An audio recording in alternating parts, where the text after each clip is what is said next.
Now, kind of to expand on my point of missing the late '90s and Jerry Springer show and all the guests that were, let's say around 20 then.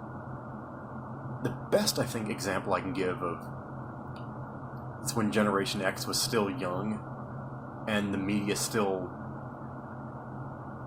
pandered to them, to us, I should say, because I think I'm one too, was VH1's Behind the Music and I Love the '80s and the other '80s nostalgia programs they did throughout the early to mid 2000s, really even late 2000s still.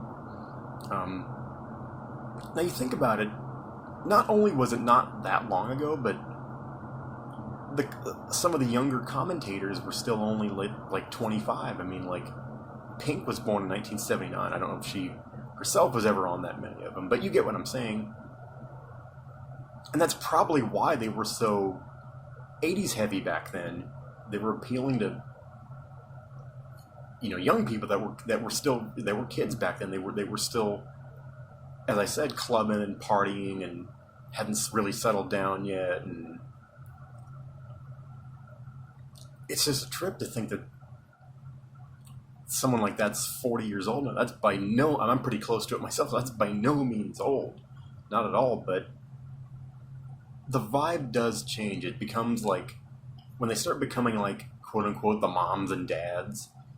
I guess from a media point of view, it stops being cool, and that's really unfortunate. It shouldn't be like that, but yeah, man, I do miss when it was a weird dichotomy when you think about it, because some of them like were very modern, but yet like they'd still make '80s reference.